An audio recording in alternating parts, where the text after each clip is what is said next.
அனைவருக்கும் வணக்கம். பாலும் தெளிதேனும் பாகும் பருப்பும் இவை நான்கும் கலந்து உனக்கு நான் தருவேன். கோலம் செய் துங்க கரிமுகத்து தூமணியே, நீ எனக்கு சங்கத்தமிழ் மூன்றும் தா.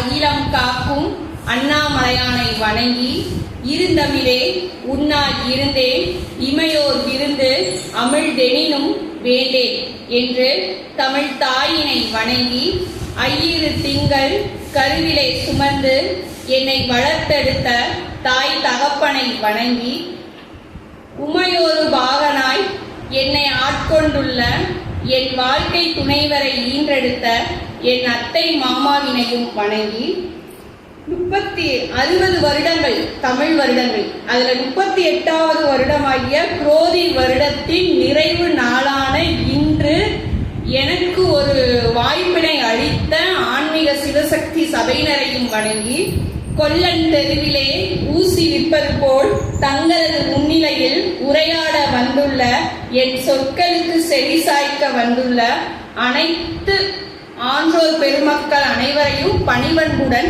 வணங்குகிறேன். இன்றைய தலைப்பு சிவனின் திருக்கோலங்கள்.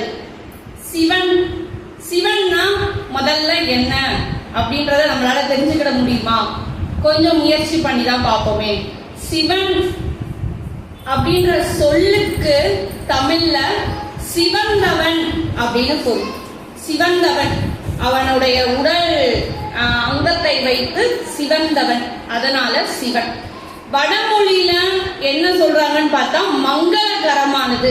சிவன்ற வார்த்தைக்கு நம்மள மாதிரி சிவபெருமான் இப்படிலாம் அவங்க எதுவுமே சொல்ல, சிவன்ற சொல் மங்களகரமானது அப்படின்னு சொல்லி போட்டுறாங்க. சைவ சித்தாந்தம் அப்படின்னு சொல்லி ஒண்ணு இருக்கு இல்லையா, அந்த சைவ சித்தாந்தத்துல சிவன் அப்படின்றத சிவம் என்று அழைக்கிறார்கள். அப்ப சிவம் அப்படின்னா என்ன அப்படின்னு பார்த்தோம்னா சிகாரம் பகாரம் மகார், சிகாரம் பகாரம் மகர். அப்ப இந்த மூன்று சிகாரம் அப்படின்றது நம்மளுடைய அறிவு நிலை, பகாரம் அப்படின்றது நம்மளுடைய மனநிலை, மகாரம் இம்னு முடியுது இல்லையா, அந்த மகாரம் அப்படின்றது ஆற்றல், அதாவது மாயை.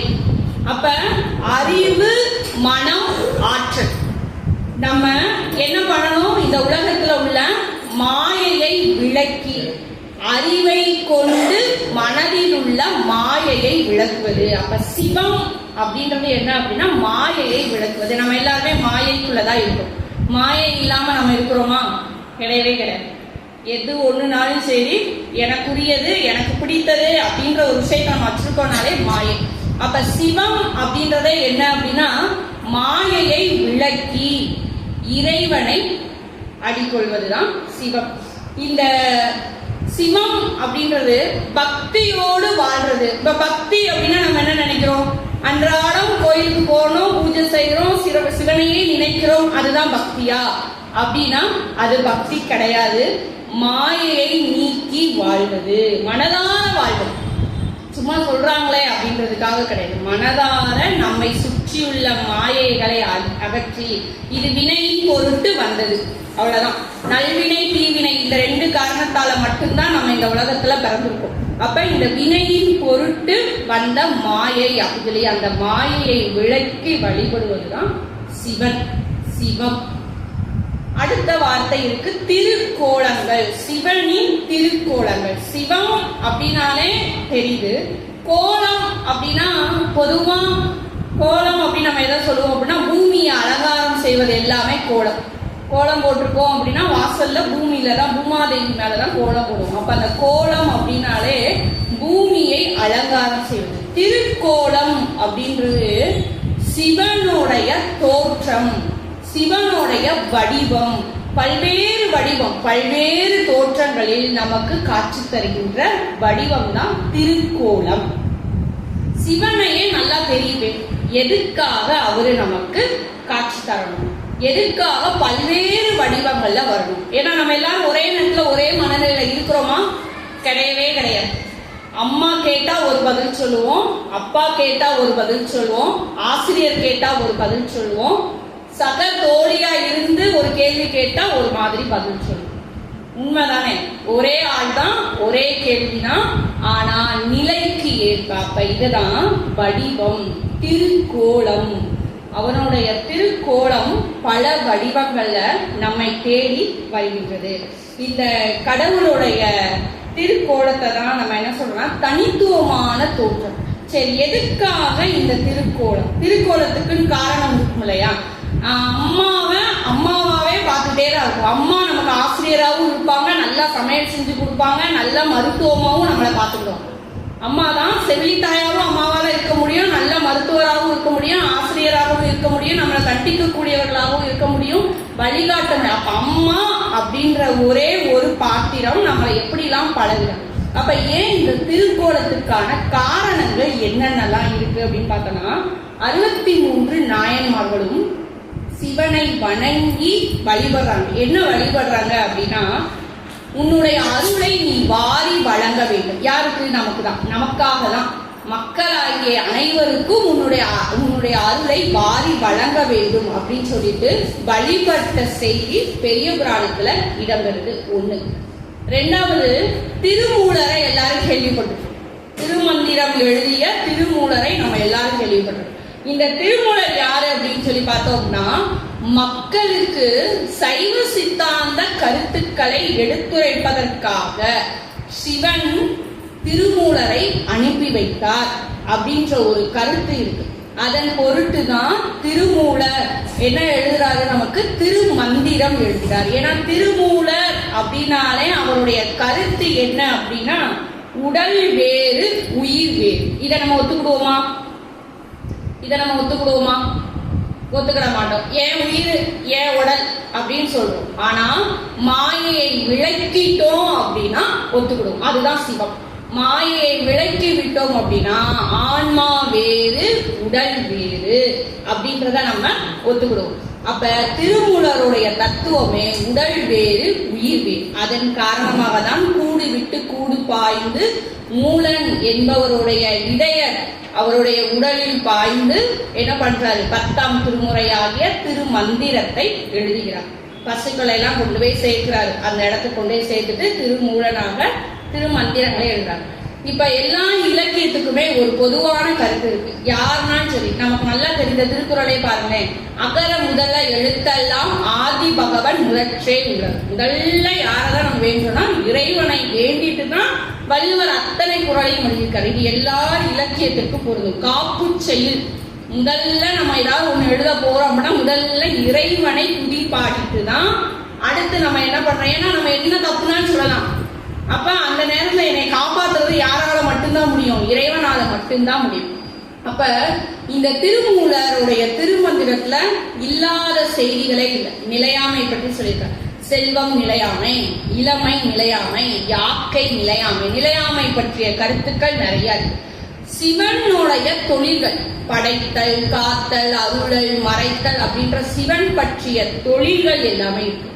யோக நிலை, யோகத்தோடைய சிறப்பு, யோக நிலையில செய்யக்கூடிய யோகாவுடைய சிறப்பு நிலை. அதே மாதிரி சைவ வழியில, அதாவது சரியை, கிரியை, யோகம், ஞானம் அப்படின்ற சைவ சித்தாந்த வழிகள், சித்தாந்தத்திற்கான விளக்க முறைகள், இது எல்லாமே திருமந்திரத்துல இடம்பெறுது. இதுல ரொம்ப சிறப்பான ஒரு செய்தி என்ன அப்படின்னா, எல்லாரும் எழுதக்கூடிய காப்பு செய்ய ஒரு பாட்டு எழுதுவாங்க. விநாயகரை பத்தி எழுதலாம், யாரும் நமக்கு பிடிக்குதோ அவங்கள பத்தி எழுதலாம். எனக்கு சிவனை தான் பிடிக்கும் அப்படின்னா சிவனை பத்தி எழுதலாம். இல்ல எனக்கு கிருஷ்ணரை தான் பிடிக்கும்னா கிருஷ்ணரை பத்தி எழுதலாம். அது நூல் எழுதக்கூடியவர்களுடைய விருப்பம். இவர் என்ன பண்றாரு அப்படின்னா, சிவனை பத்தி 50 பாடல்கள் எழுதுறாரு. காப்பு செய்தார் 50 பாடல், ஒரு பாட்டு 2 பாட்டு கிடையாது, 50 பாடல்கள் எழுதுறாரு. ஏன் இதை நான் குறிப்பிட வரேன் அப்படின்னா, 2வதாக இந்த திருக்கோலத்திற்கான காரணத்திற்கான அடிப்படை திருமூலர் எழுதுற திருமந்திரத்துல இடம்பெற்று. நம்ம உதாரணத்துக்கு ஒரே ஒரு பாட்டு மட்டும், ஒன்றானவன் தானே இரண்டவன் இன்னருள் நின்றனன் மூன்றினுள் 4 உணர்ந்தான் 5 வென்றன 6 விரிந்தன 7 அம்ப சென்றனன் தான் இருந்து தான் உணர்ந்த 8. சிவன் அப்படின்றது ஒன்றுதான். இதெல்லாம் நம்ம முதலே சொன்னோம் இல்லையா. இவர் அதோடைய படிநிலைகளை சொல்றாங்க. ஒன்றானவன் சிவம் அப்படின்றது ஒன்றுதான். ஆனா என்ன ஆயிடுச்சு அப்படின்னா தானே இரண்டு அவன் யாரோட சேர்ந்து சக்தியோடு சேர்ந்து ரெண்டாயிட்ட இரு பொருளாயிட்டு. சிவன் அப்படின்னு சொல்லும்போது ஒன்றுதான், சிவனோடு சக்தியோடு இணைந்து இரண்டாயிட்டார். அடுத்து மூன்றாம் நிலை என்னன்னு பார்த்தோம் அப்படின்னா அன்பு அறிவு ஆற்றல், அதாவது பிரம்மன் விஷ்ணு உருத்திரன் அப்படின்றது சிவன் தான் மூன்றாம் நிலை. அடுத்து நான்காவது பொருள் சிவ சிவ என்ற மந்திரத்தை சொல்லி நான்காவது பொருள். அடுத்து அவருடைய 5 தொழில் படைத்தல் காத்தல் அழித்தல் மறைத்தல் அருளுதல் அப்படின்ற சிவனுடைய 5 தொழில். அப்ப இங்க சிவன் 5ஆக இருக்கிறார். அடுத்து 6 என்ன அப்படின்னா சிவனுடைய திருவடியை நம்ம அடையக்கூடிய வழிகள். அது 6 என்ன, ஒரு 6 முறைகள். மூலாதாரம், சுவாதித்தனம், மணிப்பூரகம், அநாகதிகம், விசுத்தி, ஆஞ்சை அப்படின்றது என்ன அப்படின்னா சிவனுடைய திருவடியை அடைவதற்கான வழி. நம்ம போய் பூ போட்டு மாலை போட்டு பூஜை செய்யறதை விட மனதால மாயை விளக்கி சிவனை அடையும் வழிமுறைகள் 7 வகையான ஆற்றலுக்கு அப்பாற்பட்டவன். அது என்ன 7 வகையான ஆற்றலுக்கு? சக்தி, விந்து சக்தி, மனோன்மணி, மகேசை, உமை, திருவாணி அப்படின்ற 7 சக்திகளுக்கும் அப்பாற்பட்டவன். அப்ப 7க்கும் மேல ஒன்றுன்றத ஆரம்பிச்சு இங்க 7 வரைக்கும் வந்துச்சு. அதுக்கடுத்து கடைசி பாருங்க, தான் இருந்து தான் உணர்ந்து 8 ஒன்றாக இருந்த அவன் சிவன் 8ஆக தன்னைத்தானே ஒரு 5 பூதங்கள் யாருதான்? சிவன் தான். பஞ்சபூதங்கள் ஏற்கனவே ஒரு தடவை நம்ம பஞ்சபூதங்கள் பத்தி தான் பார்த்தோம். அப்ப இந்த பஞ்சபூதங்கள் நிலம், நீர், காற்று, ஆகாயம், நெருப்பு இதோடு சேர்ந்து சூரியன், சந்திரன், ஆன்மா என்ற நிலையில் சிவன் 8ஆக காட்சி தருகின்றார்.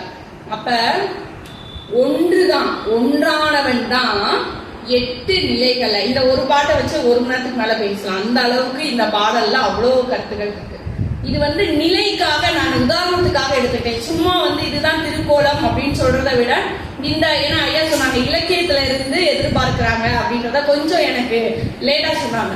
அப்ப அது தொடர்பாகவும் கொஞ்சம் எடுப்பவே சொல்லிதான் ஒரே ஒரு பாடல் மட்டும் எடுத்தேன். அப்ப இதுலயே சிவன் ஒன்றுதான், ஆனா 8 நிலைகள் வரைக்கும் நமக்கு திருமூலர் காட்சி தரும். அப்ப இதுலயே அவர் என்ன சொன்னார், சைவ சித்தாந்த செய்திகள் இந்த பாடல்ல நிரம்பி வழிகின்றன. சித்தாந்த கருத்துக்கள், சித்தாந்த விளக்கங்கள். இந்த பாடல் தான் சிவனுடைய திருக்கோலங்களுக்கான அடிப்படை. அப்ப சைவ சித்தாந்த உண்மையை சொல்ல வந்த அந்த திருமூலர் தான் சிவனுடைய திருக்கோலங்களை வெளிப்படுத்துகிறார். நான் 2 காரணம் சொன்னேன். ஒண்ணு 63 நாயன்மார்களும் இறைவனை வேண்டியதன் பொருட்டு திருக்கோலங்களை 63 நாயன்மார்களும் வேண்டியதன் பொருட்டு 64 சிவ வடிவங்களை பெற்றுள்ளோம். 64 ரூபமாக சிவன் நமக்கு காட்சி தருகின்றார். அப்ப பெரிய புராணத்திலையும் இந்த செய்தி இருக்குது. என்ன அப்படின்னா 64 திருக்கோலங்களை சிவன் பெற்றுள்ளார். அப்ப இந்த 64 திருக்கோலங்களை 64 அப்படின்னு ஒன்னொன்னா சொன்னோம்னா தூக்கம் வந்துடும் கட்டாயமாக. அப்ப இந்த 64யும் என்ன அடிப்படையில சிவன் நமக்கு வந்திருக்கிறார். உண்மைதானே? அம்மா கோபமா இருக்கும் போது ஒரு மாதிரி பேசுவாங்க, பாசமா இருக்கும் பொழுது கண்ணே மணியே அப்படின்னு கொஞ்சுவாங்க. எல்லா நேரத்திலையும் கண்ணே மணியே கொஞ்சுவாங்களா? கிடையாது. அது நம்ம செய்யக்கூடிய தப்பு அடிப்படையில இருக்குது, அம்மாவுடைய மனநிலை அடிப்படையில். அப்ப இதே மாதிரிதான் சிவனுடைய 64 வடிவங்களையும் ஒரு 3 நிலைகள்ல நம்மளால காட்சிப்படுத்த முடிகிறது. போக வடிவம், யோக வடிவம், கோப வடிவம். கோப வடிவம்ன்றது கோர வடிவம். அப்ப இந்த 3 நிலைகள் தான் சிவனுடைய வடிவங்களை நம்மளால காட்சிப்படுத்த முடியுது. சரி, இந்த வடிவங்களுக்கான காரணங்கள்லாம் என்ன? என்ன காரணத்துல போக வடிவத்திலையும் யோக வடிவத்திலையும் கோப வடிவங்களையும் சிவன் நமக்கு காட்சி தருகிறார். போக வடிவம், போகம் சொல்லும் போதே நமக்கு தெரியுது சுகபோகம், இன்பம். இன்பத்தின் அடிப்படையில பேரின்பத்தை கொடுத்து முக்தி அளிப்பது. பேரின்பத்தை கொடுக்கறதோட நிப்பாட்டல, என்னமோ நமக்கு கொடுக்க கொடுக்கிறாரு. முக்தி நிலையிலும் கொடுப்பதுதான் போக நிலை. இன்ப வடிவம் சொல்லி ரொம்ப எளிமையாக நம்ம என்ன பண்ணலாம் சொல்லலாம். அப்ப இன்ப வடிவம் அப்படின்னாலே கட்டாயமாக ஈசனும் சக்தியும் இணைந்த கோலம் எல்லாமே போக வடிவம் தான். அடுத்ததாக யோக வடிவம். யோக வடிவம் அப்படின்னாலே என்ன அப்படின்னா ஆசான் சொல்லலாம். இப்ப ஆசான் குரு அப்படின்னா அன்பாவும் இருப்பாங்க, கண்டிப்பாவும் இருப்பாங்க. அதுதான் குரு. அன்பா இருக்கிறவங்க மட்டும் குரு கிடையவே கிடையாது. எப்ப பார்த்தாலும் அரட்டிட்டே இருக்கிறவங்களும் குரு கிடையாது. குருக்கு வந்து தெரியணும், இந்த குழந்தைய இப்ப நம்ம அரவணைக்கணும், இந்த குழந்தைய இப்ப நம்ம சத்தம் போடணும் அப்படின்றது. அப்ப இந்த யோக நிலை அப்படின்றதுனா நல் வழி காட்டி தன்னோடு சேர்த்துக் கொள்வது, அதுதான் யோக நிலை. யோக வடிவம் அருள் வடிவம், அருள் கொடுக்கக்கூடிய வடிவம் தான் யோக நிலை. அடுத்து கொடிய வினைகளாக இருந்தாலும் கூட அதை கூட நீக்கி விட்டு ஆட்கொள். கொடிய வினை நம்ம ஏதாவது ஒரு கொடிய விஷயங்கள்ல நம்ம ஆட்கொண்டு இருந்தாலும் கூட நம்ம என்ன பண்றாரு, இறைவன் வந்து நம்மளை ரட்சிப்பது காப்பது, அதுதான் கோர நிலை, கோப நிலை. கோபமா வந்து அருள் பாலிக்கிறது, அதுதான் கோர நிலை. வீர வடிவம் அப்படின்னு சொல்லி சொல்லலாம். இந்த 3 வடிவங்களையும் சான்று சான்றாக ஒரு 3-4 வடிவங்களை நம்ம என்ன பண்ண போறோம், பார்க்க போறோம் கொஞ்ச நேரம் மட்டும். அப்ப போக வடிவம், யோக வடிவம், கோர வடிவம். போக வடிவம் சொல்லும்போது இன்ப நிலை. இந்த இன்ப நிலைக்கு கீழே ஒரு வேற என்னெல்லாம் சொல்லலாம்னா ஏற்கனவே 2 சொல்லிட்டேன். இன்பமான நிலை, இன்னொன்னு அம்பாலோடு இருக்கக்கூடிய நிலை. இந்த இன்ப நிலை எல்லாமே பார்த்தோம் அப்படின்னா நின்றுகிட்டு இருக்கிற மாதிரி, இருந்து கிடக்கிற மாதிரி, ஊர்தியில அமர்ந்த கோலங்கள் எல்லாம் இந்த போக வடிவம் இருக்கு. ஊர்தியில அமர்ந்த கோலம்னா என்னது, காலை வாகனத்துல சிவனும் அம்பாலும் காட்சி தரும். அப்ப அந்த மாதிரியான கோலங்கள் எல்லாமே இருக்கு. அதே மாதிரி அம்பாள் பல வகையான ஆபரணங்களை அணிந்து அளவோடு காட்சி தரும். அம்பாள் தவம் செய்யும் பொழுது அலங்காரம் பண்ணி வைப்போமா, அலங்காரம் பண்ணி வைக்க மாட்டோம். தவக்கோலம் அப்படின்றது வேற. அப்ப இங்க என்ன அப்படின்னா போக வடிவம், அம்பாள் நல்லா அழகா ஆபரணங்கள்லாம் அணிந்து அழகோடு காட்சி தரும்.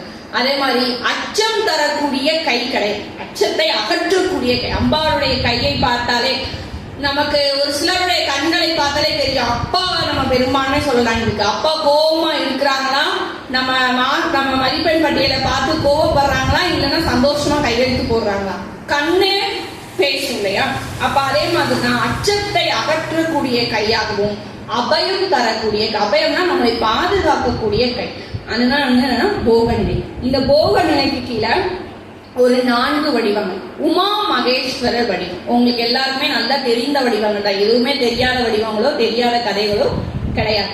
உமா மகேஸ்வரர் வடிவம், சந்திரசேகரர் வடிவம், சந்திரசேகர். 3வது ரிஷி பாருங்கர் வடிவம், 4வது மாதோரு பாகர் வடிவம். இந்த 4 வடிவங்கள் தான் போக வடிவத்திற்கு கீழே இருக்கக்கூடிய வடிவங்கள்.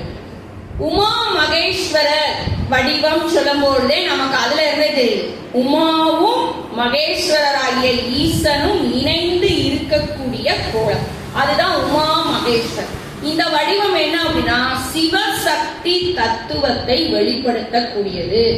ஒரு சிலர் நினைப்போம் இல்லையா, பெண் தான் பெருசு, ஆண் தான் பெரியது அப்படின்னு நினைக்கிறோம் இல்லையா. அப்படிலாம் கிடையாது. ஆணும் பெண்ணும் ஒன்று, சிவனும் சக்தியும் ஒன்று. வீட்டுல அம்மாவும் இருக்கணும், அப்பாவும் இருக்கணும். அப்படின்னாதான் அந்த வீடு, அந்த குடும்பம் நல்ல முறையில அமையும். அப்ப சிவசக்தி தத்துவத்தை வெளிப்படுத்தக்கூடியதான் இந்த உமா மகேஸ்வர். முதல் பெரும் தம்பதியரான சிவனும் உமையும் அருகருகே அமர்ந்திருக்கக்கூடிய கோலம். ஈசனுடைய திருவடியில அம்மை வந்து அமர்ந்து, ஒண்ணு அருகருகே அமர்ந்திருப்பாங்க, அப்படி இல்லை அப்படின்னா ஈசனுடைய திருமடியில யார் அமர்ந்திருப்பா, அம்பாள் அமர்ந்திருக்கக்கூடிய கோலம். இந்த கோலம் தான் கைலையில் இருக்கக்கூடிய கோலம். இந்த கோலத்தை அடிப்படையாக வைத்து, இந்த திருக்கோலத்தை அடிப்படையாக வைத்து உமா மகேஸ்வர விரதம் அப்படின்னு ஒரு விரதத்தை பின்பற்றணும். சிவனுக்கு நிறைய விரதங்கள் இருக்கு. பிரதோஷத்துல விரதம் இருக்கிறோம், திங்கக்கிழமை விரதம் இருக்கிறாங்க, சோமவார விரதம் இருக்கிறாங்க. இதுல இன்னொரு விரதம் என்னன்னா உமா மகேஸ்வர விரதம். இந்த உமா மகேஸ்வர விரதம் ரொம்ப ரொம்ப முக்கியமான விரதம். இந்த விரதத்தோடைய அடிப்படையே என்னன்னா உணவிடுதல் தான். உணவு கொடுக்கணும் எல்லாருக்கும். ஏன்னா உணவு கொடுக்கறது அப்படின்றது சாதாரணமா நம்ம நினைக்கிற மாதிரி காசு இருக்கிறவங்க தான் கொடுக்க முடியும் அப்படின்னு கிடையாது. உணவு கொடுக்கறது யாரால கொடுக்க முடியும் அப்படின்னா தம்பதியரா இணைந்து இருக்கும் பொழுதுதான் உணவு கொடுக்க முடியும். அது பேர் தான் விருந்து கொடுக்கறது. விருந்தே காணும் புதுமை, தொல்காப்பியத்துல விருந்து அப்படின்னாலே புதுமை அப்படின்னு சொல்லி இலக்கண ஆசிரியர் சொல்லுவாங்க. நம்ம நினைக்கிற விருந்து கொடுக்கறதுனா நமக்கு தெரிஞ்சவங்களுக்கு விருந்து கொடுக்கறது, புதுசா கல்யாணமானவங்களுக்கு விருந்து கொடுக்கறது, அதுதான் விருந்து நம்ம நினைக்கிறோம், அப்படிதானே? ஆனா அது விருந்தே கிடையாது. தொல்காப்பியர் சொல்லுவாரு, விருந்து அப்படின்றது யாருமே தெரியாது எனக்கு அவங்கள, ஆனா அவங்களுக்கு நான் கொடுக்குறேன். எப்படி கொடுக்கணும் அப்படின்னா தம்பதியரா இணைந்து, அதுதான் விருந்து.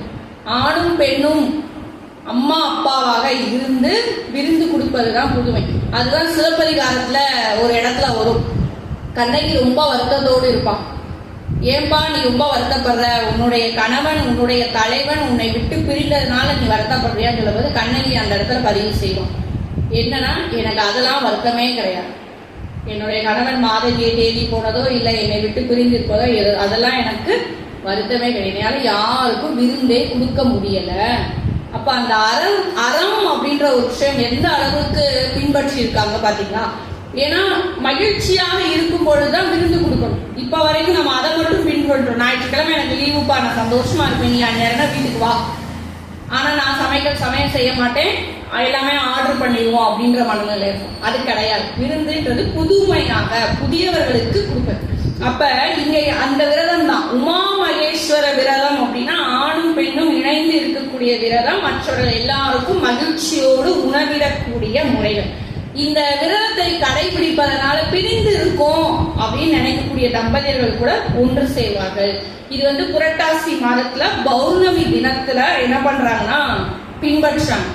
இந்த விரதத்தை யாரு பின்பற்றிருக்கிறா அப்படின்னா மகாலட்சுமியை பிரிந்த திருமால் கௌதம முனிவர் அவர் சொல்ல இவர் என்ன பண்ணிருக்காரு, இந்த விரத முறையை கடைபிடித்திருக்கிறார். விரத முறையை கடைபிடித்து மகாலட்சுமியை இணைந்திருக்கிறார். ஏன்னா நம்ம சான்று ஒண்ணு வச்சிருந்தாதான் நம்ம பின்பற்றுவோம். அவங்களே சேர்ந்துட்டாங்க, நம்ம சேர மாட்டோமா? உண்மைதானே? நம்ம இப்ப உள்ள காலகட்டம் எல்லாத்திற்குமே சான்று கொடுக்க வேண்டியது. இதுதான் அப்படின்னு சொல்லிட்டு போகவே முடியாது. ஏன் எதற்கு என்ற கேள்வி இருக்கு. அப்ப இந்த உமாமகேஸ்வர விரதம் ரொம்ப ரொம்ப முக்கியமான விரதமாகவும் முக்கியமான வடிவமாகவும் காட்சிப்படுத்தப்படுகிறது. இரண்டாவதான வடிவம் சந்திரசேகரன். சந்திரசேகரன் சொல்லவுமே கண்டுபிடிச்சிட்டீங்களா? சந்திரன் யாரு? நிலா. நம்மளுடைய சிவபெருமானுக்கு ஒரு முக்கியமான ஒன்று இருக்கு, பிறை வச்சிருப்பாரு தலை. அந்த பிறை எப்படி வந்தது? சந்திரன் வேண்டியதன் பொருட்டு அந்த பிறை வந்தது. பிறை சூடியுள்ள வடிவம் சந்திரசேகர வடிவம். சேகரன் அப்படின்னா காப்பவன் அர்த்தம். சந்திரனை காத்ததால் அவருக்கு என்ன பேருனா சந்திரசேகரர். சந்திரனை எதுக்கு அவர் காப்பாத்தினாரு? எதுக்காக அவர் காப்பாற்றணும்? என்ன அதுக்கு தெரியுமில்லையா? தட்சனுடைய மகள் 27 பேரையும் சந்திரன் என்ன பண்ணுவாரு? மணந்து கொள்வாரு. ஆனா யார் மீது மட்டும் ரொம்ப ஆசையா இருப்பாரு? ரோகிணி மீது மட்டும் ரொம்ப ஆசையா இருப்பாரு. 27 பேருமே தன்னோட பொண்ணுகள் தான். என்னதான் இருந்தாலும் ஒரு பொண்ணு நல்லா இருந்தாலும் இந்த பிள்ளைக்கு பாவமே, அதுதான் அம்மா. எந்த பிள்ளை சத்து குறைபாடா இருக்கோ அந்த பிள்ளை மேல அளவுக்கு அதிகமான சத்தை ஊட்டுவதுதான் அம்மா. அப்ப சொல்லவும் உடனே என்ன பண்றாரு? சரி கூப்பிட்டு சந்திரனை கூப்பிட்டு நீ எல்லா பிள்ளைங்களையும் ஒண்ணு போல பாவனை செய், எல்லார் மீதும் ஒண்ணு போல அன்போடு இருக்குன்னு சொல்ற. கேட்கல. மறுபடியும் யாரும் பார்க்கவே இல்லை, மற்ற பெண்களை சந்திரன் பார்க்கவே இல்லை. அப்ப மறுபடியும் மற்ற பெண்கள் என்ன பண்றாங்க? அப்பா கிட்ட புகார் சொல்றாங்க. அப்பொழுது தட்சன் கொடுத்த சாபம் என்ன அப்படின்னா, அழகா இருக்குல்ல, அழகு என்ன பண்ணிட்டே போகட்டும், மங்கி கொண்டே போகட்டும், அதுதான் சாபம். என்னடா இப்படி சாபம் கொடுத்துட்டாரேன்னு சொல்லி பாக்குறப்ப அழகு கொஞ்சம் கொஞ்சமா மங்க ஆரம்பிச்சிருச்சு. இப்ப கலைகள் கொஞ்சம் கொஞ்சமாக குறைய ஆரம்பிச்சிருச்சு. மொத்தமா குறைய போகுது. 2 நாள்ல குறைஞ்சு போயிடும். அந்த நேரத்துல சந்திரன் சிவனை வழிபட்டு, உனக்கு என்ன பிரச்சனை? இந்த அழகு குறைதா, இதான் உனக்கு பிரச்சனையா? கொண்டா, நான் தலையில வச்சுக்கிறேன். பிறை சூடிய மன்னன் சிவபெருமான். அந்த பிறையை சூடியதால், அதனாலதான் காப்பாற்றுறது, சந்திரனை காப்பாற்றியதான் சந்திரசேகரர். அப்ப அந்த பிறையை காப்பாற்றியதோடு நம்ம இப்ப கொண்டாடுறோமா பௌர்ணமி பூஜை, அமாவாசை. அப்ப என்னன்னா சாபம் வாங்கிட்ட, தப்பு பண்ணுன சாபம் வாங்கிட்ட, அந்த சாப விமோசனம் என்ன பண்ணு, வளர்ந்து வளர்ந்து தேவை, மொத்தமா தேய்ச்சி போக மாட்டேன், அதுதான் சாப விமோசனம். இதுதான் உண்மை. தப்பு பண்ணுனா கட்டாயமா தண்டனை உண்டு. சாப விமோசனம் வேணா பெறலாமே தவிர என்ன பண்ண முடியாது, சரி பண்ண முடியாது. ஊசி போட்டு வேணா கொஞ்ச நாளைக்கு அந்த நோயை கட்டுப்படுத்தி வச்சுக்கலாம், அந்த நோயால உயிர் போகாது. ஆனா என்ன பண்ணலாம், நோய் உங்ககிட்டதான் இருக்கும், அதுக்கான பிரச்சனையை நீ தான் என்ன பண்ணணும், சமாளிச்சுதான் ஆகணும். அப்ப இவர் என்ன பண்றாரு, அந்த பிறையை சூடிய 2 நாள்ல அழிந்து போகக்கூடிய அந்த பிறையினை சூடியதால் இவருக்கு என்ன பேர்னா சந்திரசேகரர் வடிவம். வளர்ந்து தேயும் மரணமில்லா வாழ்வு யார் கொடுத்திருக்காரு, சந்திரனுக்கு கொடுத்திருக்காரு. இந்த சந்திரசேகருடைய வடிவம், இப்ப பிறை சூடிய சிவன் அப்படின்னு சொல்லி சொன்னேன். ஆனா இவருடைய வடிவத்தை ஒரு 3 நிலையில சொல்றாங்க. ஏன்னா இது போக வடிவம் இல்லையா, இன்ப நிலை இல்லையா, அதனால ஒரு 3 நிலையில கேவல சந்திரசேகர். அது என்னது கேவலம், கேவலமா இல்லையா அப்படின்னு நம்ம இப்பயும் பயன்படுத்துறோம். என்ன அப்படின்னா, எதனால அந்த வார்த்தையை நம்ம சொல்றோம் அப்படின்னா, 100 பேர் இருக்கிற இடத்துல ஒருத்தர் மட்டும் ஒரு விஷயத்த வேற விதமா பார்த்துருப்பாங்க. அப்ப தனிமையாக நின்று செய்யக்கூடிய, அதனாலதான் அந்த வார்த்தையை என்ன பண்றோம் சொல்றோம். அப்ப தனித்து நிற்று, பிறை சூடி தனித்து நிற்கக்கூடிய சிவனுடைய நிலை கேவல சந்திரசேகரர். 2வது உமா சந்திரசேகரர். இதுலயே தெரிஞ்சிருது, உமாதேவியோடு இணைந்து இருக்கக்கூடிய சந்திரசேகரர். உமையோடு சிவன் தலையில என்ன பண்ணிருக்கிறாரு, பிறை சூடி இருக்கு. ஆலிங்கன சந்திரசேகரர் மிகுந்த இன்ப நிலை, உமையை தழுவிய நிலையில் பிறை சூடி இருக்கக்கூடிய சந்திரசேகரர், அதாவது ஆலிங்கன சந்திரசேகரர். அப்ப பிறை சூடி இருக்கக்கூடிய 3 விதமான, தனித்துவமாகவும் உமாதேவியோடும் உமாதேவியை தழுவிய நிலையிலும் இருக்கக்கூடிய சந்திரசேகரர்.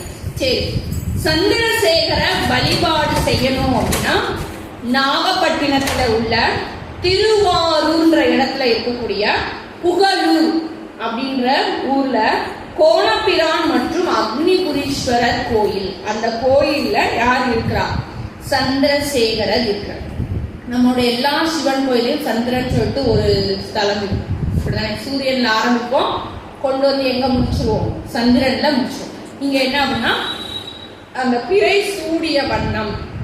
ஏன்னா எல்லா இடத்துலயுமே சிவலிங்கமாகவே நம்ம வழிபாடு செய்து கொண்டிருக்கோம் இல்லையா.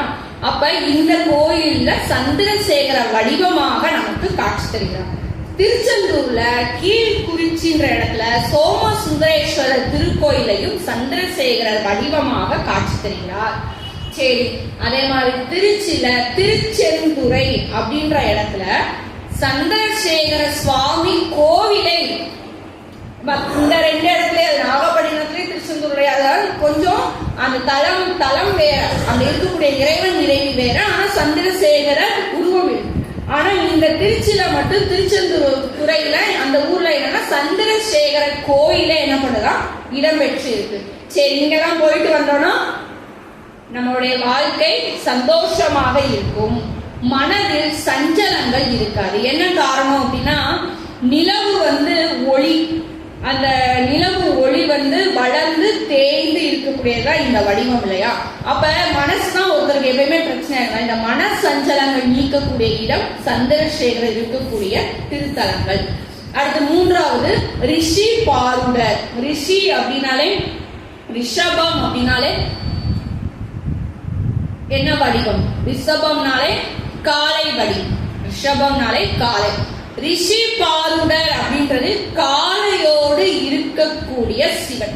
காளையோடு இருக்கக்கூடிய சிவன் புதுசா, சிவன்னாலே காளை வாகனத்தோடு. ஆனா ஏன் ரிஷி பாருடர் சொல்லிட்டு ஒரு வடிவம் அப்படின்னு சொல்லி பார்க்கும் பொழுது, இவர் காளை மீது 4 கரங்களோடு இருக்கிறாராம். இடது புறத்துல யாரு இருக்கா, உமையம்மையும் காட்சி செய்கிறார்.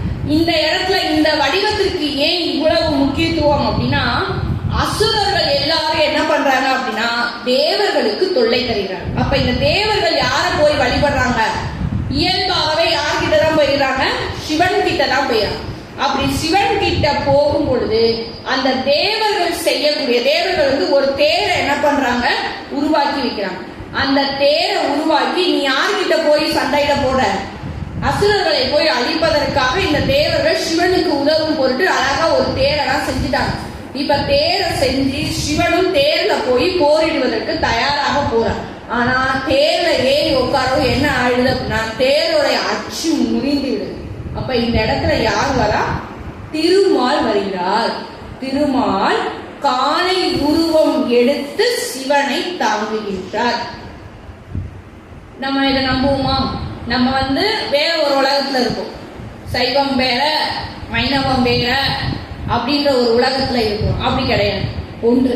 அதனாலதான் முதலே சிவம் அப்படின்ற சொல்லுக்கு என்னன்னா மாயையை விளக்கி, நம்ம கிட்ட எந்த விதமான கர்ப்பமும் இருக்கக்கூடாது, எந்த விதமான அன்பு பற்று மாயைகள் எதுவுமே இருக்கக்கூடாது. இதை விளக்கி மனதார வழிபடக்கூடியதுதான் சிவம். அப்ப இந்த இடத்துல யாருதான், மகாவிஷ்ணு சிவனின் மீது கொண்டுள்ள அன்பால் காலை உருவம் எடுத்து சிவனை தாங்குகின்றார். அதனாலதான் சிவன் இங்க ரிஷிபாகுடர் வடிவம் எடுத்து நம்மளை காக்கின்றார். அவர் ரிஷப வாகனத்துல சிவனை பார்ப்பது ஒன்றும் புதிதல்ல, பெரிதல்ல. ஆனா ரிஷப வாகனமாக யார் இருப்பது பெரியது, திருமால் இருப்பது பெரியது. அதனாலதான் ரிஷிபாருடர் அப்படின்ற ஒரு உருவத்தை, ஒரு வடிவத்துல நமக்கு என்ன பண்றாரு, சிவன் காட்சி தருகின்றார். மதுரை அருகில விரதானூர் அப்படின்ற ஒரு ஊர்ல சிவன் கோயில் ஒண்ணு இருக்கான். அந்த சிவன் கோயில் என்ன அப்படின்னா அழுத கண்ணீர் ஆற்றிய ஈஸ்வரர். அந்த சிவனுடைய பேர், இறைவனுடைய பேர் வந்து அழுத கண்ணீர் ஆற்றிய ஈஸ்வரர். இங்க என்ன கதை அப்படின்னா உத்திரகோச மங்கையில இருந்து ஒரு 2 குடும்பத்தினர் என்ன பண்றாங்க அப்படின்னா குலதெய்வம் கோயிலுக்காக போறாங்க. அப்படி போகிற வழியில விரதானூர் அப்படின்ற ஊர்ல இளைப்பாறாங்க. இப்போ உள்ள காலகட்டம்லாம் கிடையாது. இன்னைக்கு சென்னைக்கு போகணும்னு நினைச்சாலும் டக்குனு என்ன ட்ரெயின்ல என்ன பண்ண முடியும், டிக்கெட் புக் பண்ண முடியும், உடனே கிளம்ப முடியும், எங்கனாலும் பறக்கலாம், எங்கனாலும் ஓடலான்ற காலங்கள். மனதால வாழ்ந்தார்கள், இயற்கையோடு இணைந்து வாழ்ந்தார்கள். அப்ப என்ன பண்ணாங்க, நடைபயணமாக தான் போனாங்க. எங்க போய் இளைப்பாறாங்க, விரதானூர்ன்ற ஊர்ல போய் இளைப்பார். அப்படி இளைப்பாறும் போது என்ன பண்றாங்க, மரத்துல தொட்டில் கட்டி குழந்தைய தூங்க போடுறாங்க. அவங்களும் படுத்து தூங்கிட்டாங்க, குடும்பத்தார்களும் தூங்கிட்டாங்க. இப்ப எந்திரிச்சு பார்த்தா தொட்டில் இருக்கு, யாரும் இல்ல, குழந்தை இல்ல. குழந்தையை காணுமே அப்படின்னு சொல்லி பார்த்தா குழந்தை மரத்து மேல உட்கார்ந்துட்டா. அப்ப அந்த நேரத்துல அங்க உள்ள பெற்றோர்கள் அழுது சிவனை வேண்டி அந்த குழந்தையை காப்பாற்றுகிறார்கள்.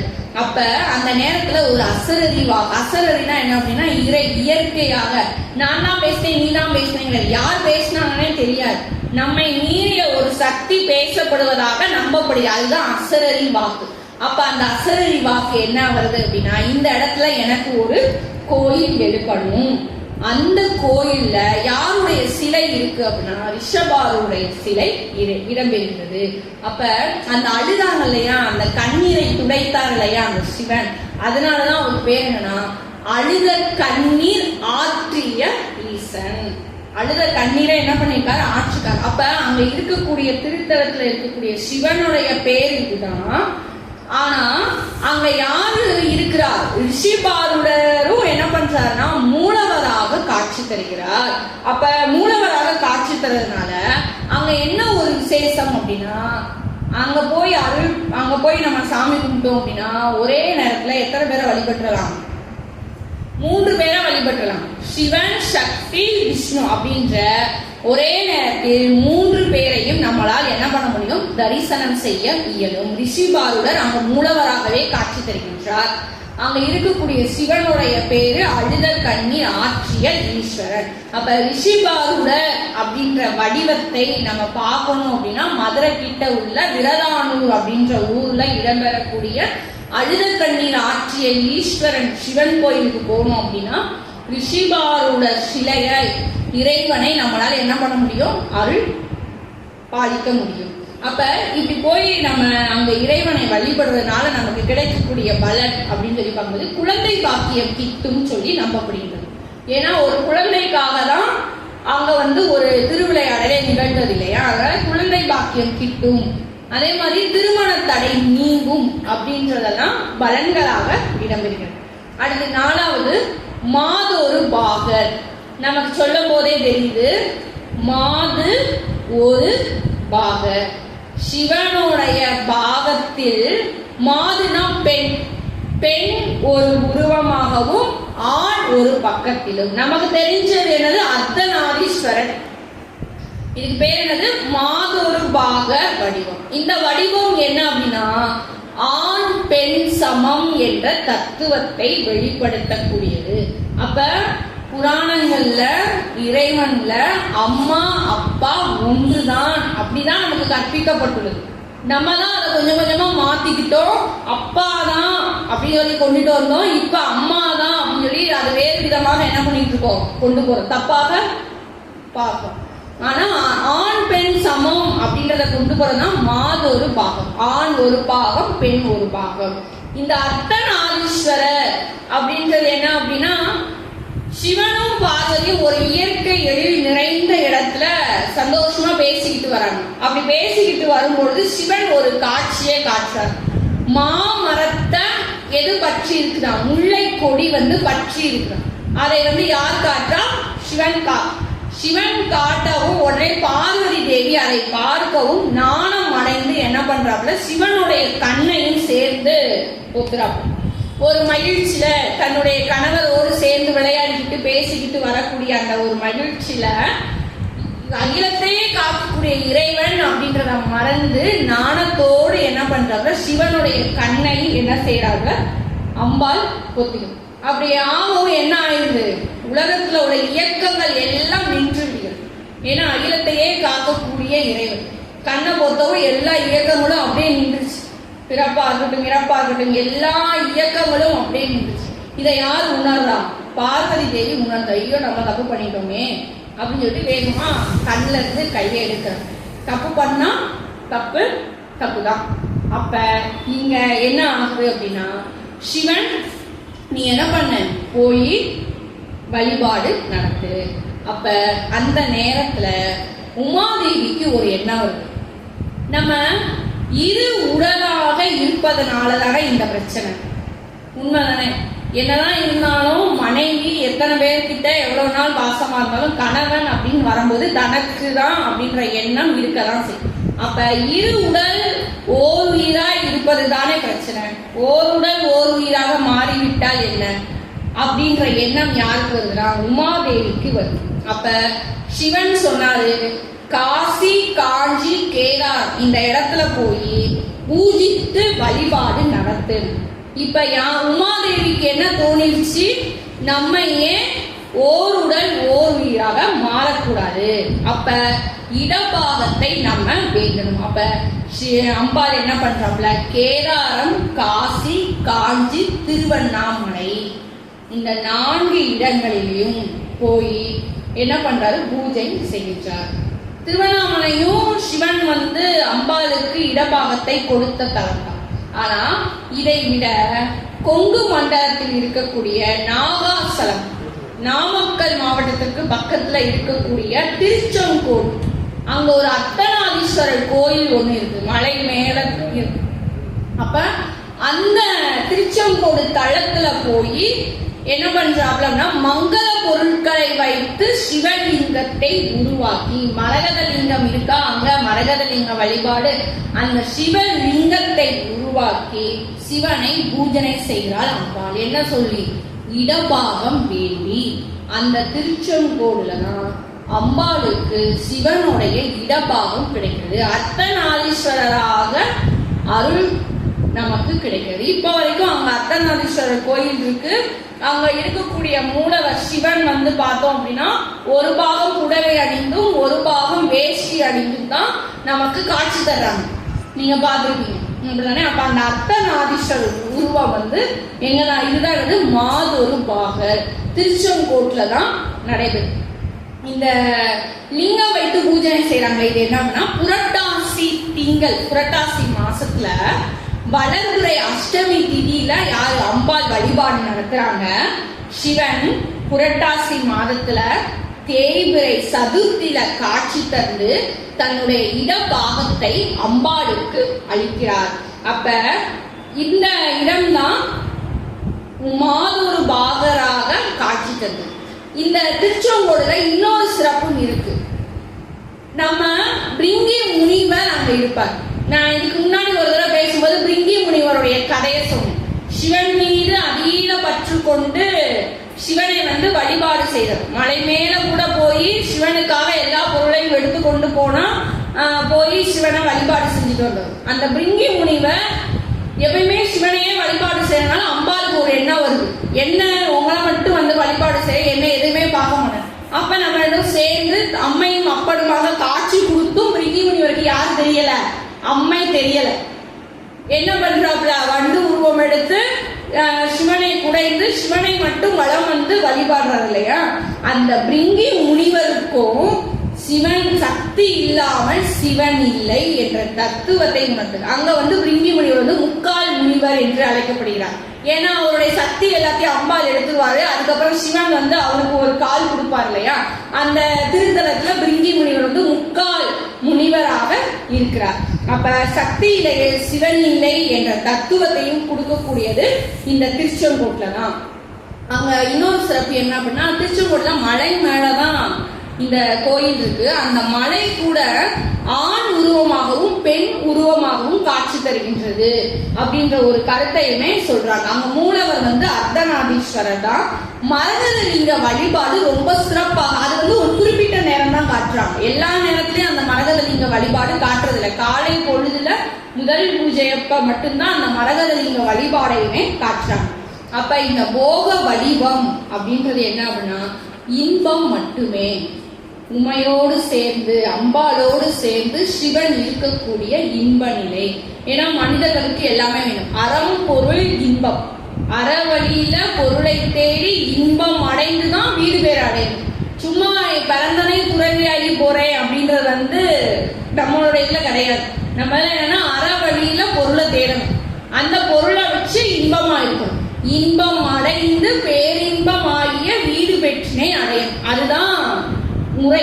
அப்ப இந்த போக வடிவத்துல அன்பின் நிலையும் பேரானந்த நிலையும் தான் அளவு கடந்த நிலையாக அருள்பாலிக்கப்படுகிறது. அடுத்தது யோக வடிவம். யோக வடிவம் அப்படின்னாலே தெரியுது, குருதான். யோகம் குருதான், நல்ல வழிகாட்டி நம்மளோடு சேர்த்துக்கிறது. ஏன்னா குரு மட்டும்தான் எப்பயுமே என்ன பண்ணிட்டே இருப்பாரு அப்படின்னா, நம்ம கிட்ட உள்ள குற்றங்களை எல்லாம் கலைந்து நீ இப்படிதான் வரணும். உடனே பாராட்ட மாட்டாங்க குரு, உடனே பாராட்டு கொடுக்குறவங்க குருவும் கிடையாது. நம்ம கிட்ட உள்ள குற்றங்களை சொல்லி அந்த குற்றத்தை கலைந்து கொடுக்கக்கூடியதான் குரு. யோக வடிவத்துல சாத்வீக வடிவம் கொடுக்கக்கூடிய இந்த வடிவத்துக்கு பேரே சாத்வீக வடிவம் சொல்லி திருவிளையாடல் புராணத்துல இருந்தது. அப்ப இந்த வடிவத்துல இருக்கக்கூடிய சிவன் பெருமானை யோக முத்திரை வடிவமாக யோக நிலையில அமைதியா இருக்கிறார். எந்த இதுவும் கிடையாது, உண்மையோட இருக்கிறேன் அருள்பாலிக்கிறேன் இது மாதிரி எதுவுமே கிடையாது. அமைதியான நிலை. நமக்கு எல்லாருக்கும் உடனே டக்குன்னு தோணிருக்கணும். அமைதியாக இருக்கக்கூடிய வடிவம் யாரு? நம்ம சிவன் கோயில்ல தட்சிணாமூர்த்தி. நிறைய பேர் பாருங்க தட்சிணாமூர்த்தியை வழிபட அவங்களும் போய் அமைதியா உட்கார்ந்துக்குவாங்க யோக நிலையில. மற்ற சிவன் எல்லாம் நல்லா நின்று சாமி கும்பிடுவாங்க, கையெடுத்து கும்பிடுவாங்க, எல்லாம் செய்வாங்க. ஆனா தட்சிணாமூர்த்தியை மட்டும் நல்ல ஒரு பெரியவர்கள் போய் வழிபடுறாங்கன்னா அமைதியா போய் தட்சிணாமூர்த்தியை பார்த்தவன உட்கார்ந்துருவாங்க.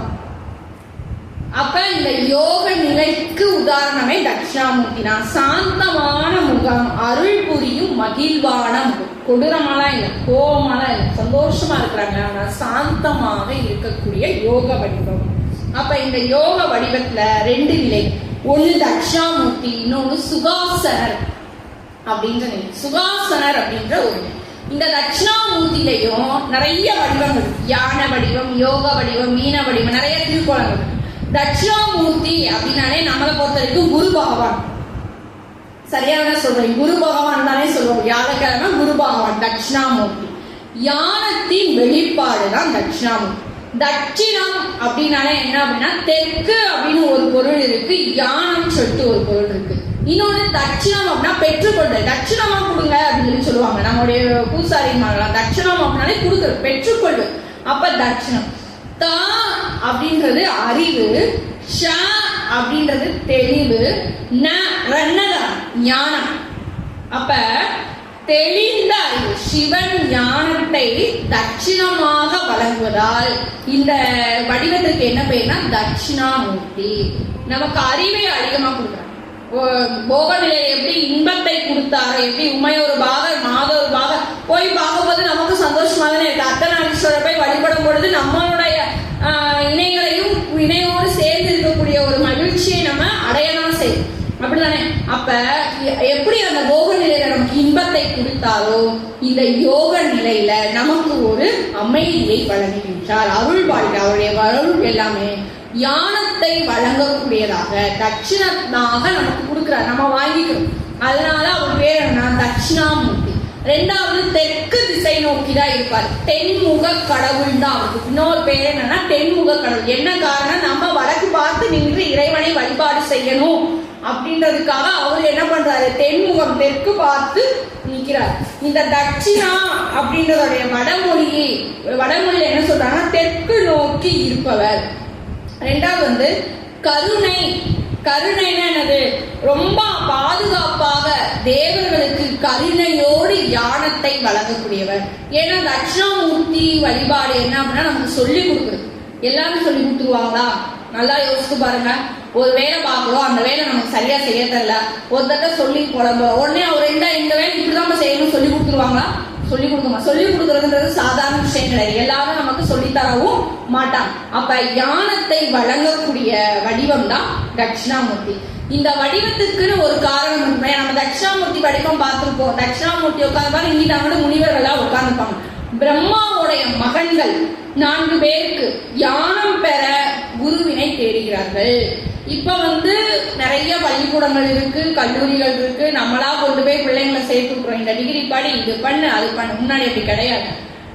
குழந்தைகளா தேடணும், குருவை தேடணும். எனக்கு இது பிடிக்கும், இது பிடிச்சிருக்கு, எனக்கு இது பிடிச்சிருக்கு, அப்ப இது தெரிந்த ஆசிரியர் யாருன்னு குழந்தைகளா தேடி போய் குருவை நாடி படித்தார்கள். அதனாலதான் இப்ப வரைக்கும் மாயத்திறந்த கடகரன் அவங்களால சொல்ல முடியுது, எங்களால சொல்ல முடியல. ஏன்னா நாங்களா போய் படிக்கணும். அப்ப அந்த பிரம்மனுடைய மகன்கள் யார தேடுறாங்கன்னா குருவினை தேடுறாங்க. அப்படி குருவை தேடி போகும்பொழுது சரி நம்ம அப்பா கிட்டே போய் கத்துக்கணும்னு பார்த்தா அப்பா ரொம்ப வேலையோடு இருக்கிறாரு, படைப்பு தொழிலில் இருக்கிறார். திருமால் கிட்ட போவோம் அப்படின்னு பார்த்தா திருமாலும் வேலையோடு இருக்காரு. அப்ப அந்த நேரத்தை யாரை தேடி வருகிறாங்கன்னா சிவனை தேடி வருகிறாங்க. சிவனுக்கு தெரியும் இவங்களெல்லாம் பார்த்துட்டு தான் நம்ம கிட்ட வராப்ல. இப்ப நம்மளும் உமையமையோடு உட்கார்ந்து இருந்தோம் அப்படின்னா அந்த குழந்தைங்களுக்கு ரொம்ப கஷ்டம். அப்ப சிவன் 16 வயது சிறுவனாக ஆலமரத்தின் கீழ் அமர்ந்து சொல்லென சொல்லி பருகுவன் அண்ணன் ஆர்வத்தனாகி சித்திர பாவையின் அத்தனை அடக்கி செவி வாயாக நெஞ்சு கலனாக கேட்டவை கேட்டு அவை விடாது உள்ளத்து அமைத்த ஆன்றோர் பெருமக்கள் அனைவரையும் பணிவன்புடன் வணங்கி மகிழ்கின்றேன்.